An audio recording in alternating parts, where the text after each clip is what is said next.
Bem, gente, eu acabei de chegar no meu escritório aqui, decidi gravar esse vídeo. Eu tive uma das maiores experiências da minha vida. O que é a tragédia na vida humana? Ontem eu estava voltando de Brasília, num voo Brasília-São Paulo, São Paulo Navegantes. E quando eu fiz escala em São Paulo, eu estava chovendo muito, o voo atrasou uns 40 minutos, teve que arremeter. E eu pousei já extremamente atrasado e eu saí de um avião, entrei no outro. Quando eu entrei, fechou a porta, já decolou. E logo depois que passou as nuvens, toda aquela chuva, que desligou ali o alerta de cinto, uma comissária de bordo veio até mim, eu estava no primeiro banco, e ela perguntou: o senhor é pastor? Eu disse sim. O senhor é pastor em Balneário Camboriú? Eu falei sim. Ela: eu te reconheci. Aconteceu um problema no embarque, o senhor pode conversar comigo ali um minuto? Eu disse sim, claro. Aí ela foi até aquele lugar ali onde preparam as comidas e eu me levantei e fui lá. E ela me contou que aquela última senhora que tinha entrado, com uma criança chorando muito, o marido dela tinha acabado de ser assassinado. Ela estava sem dinheiro, o marido era caminhoneiro, ela estava desesperada. E todos estavam muito comovidos com a história dela. E como ela me reconheceu como pastor, ela disse: só o senhor para ajudá-la. O senhor se importa de conversar com ela, de dar uma palavra, de orar por ela? Eu falei: claro que não. Para mim é um prazer. E eu sentei do lado da senhora, pedi permissão para conversar com ela. E ela me contou uma história que o marido dela, caminhoneiro, o pai dela tinha comprado esse caminhão para ele viajar. E quando deu agora o verão, ele foi fazer uma viagem longa. Eles são de perto de Rio do Sul, Santa Catarina. Eles iam fazer uma viagem muito longa, Recife, Belém, Maranhão, e ele levou ela. Ela estava grávida de gêmeos e tem uma filha de 2 anos e um filho de 9. E todos eles foram em Recife, passearam, descarregou, carregou, foi para Belém. E quando chegou em São Luís, quando ele foi descarregar em um galpão, quando ele virou a esquina do galpão, a última roda de trás do caminhão passou em cima da calçada de uma pessoa, bem na quina, eu vi até a foto, quebrou assim uns 60 centímetros da calçada.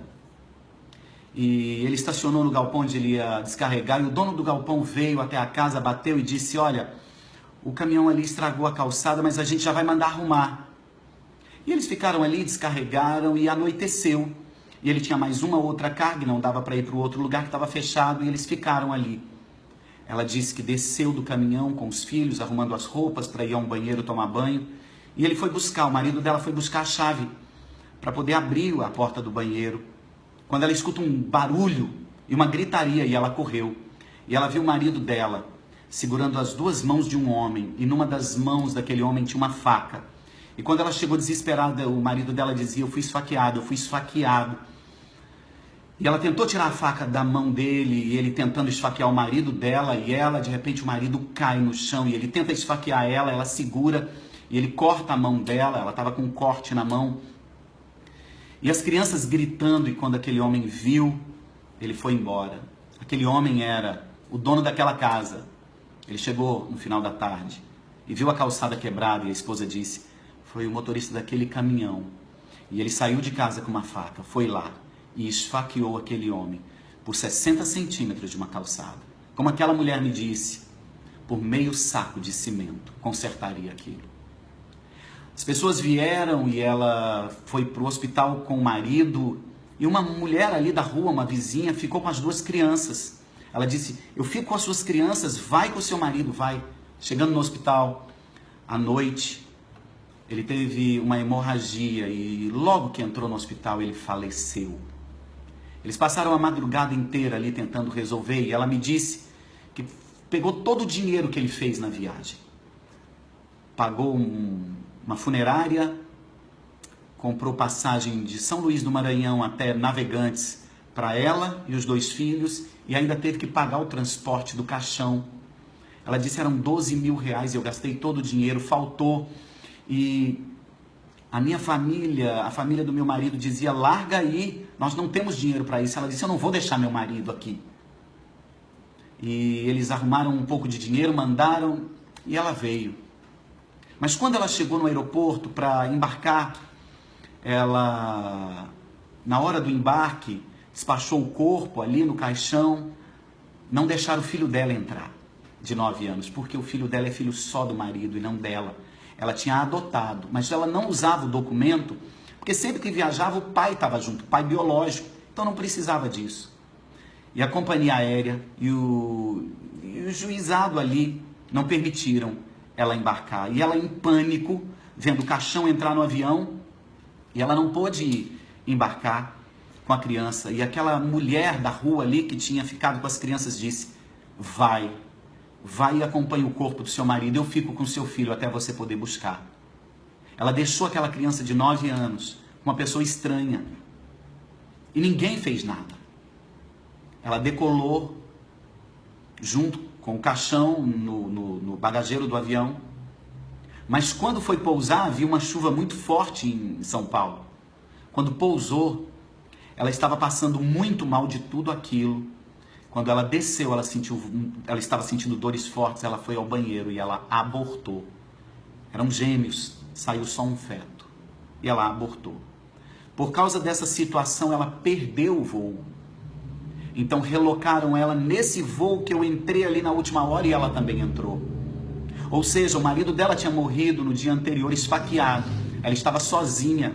Não deixaram o filho dela entrar no avião e o filho dela ficou na casa de um estranho que ela nem sabe quem é a pessoa. E agora dentro do aeroporto, na escala, ela aborta. E ela estava ali, e ela chorava e dizia assim: meu marido morreu por causa de meio saco de cimento. Meu filho está com uma pessoa que eu não sei quem é. Eu tenho R$ 25 e quando eu descer no aeroporto eu não sei o que eu vou fazer. E eu disse para ela que não foi coincidência, mas Deus tinha me colocado naquele voo para cuidar dela e que eu iria cuidar. Eu ia cuidar dela, eu ia descer ali em Navegantes e eu ia cuidar de tudo para ela, até que tudo estivesse sob controle.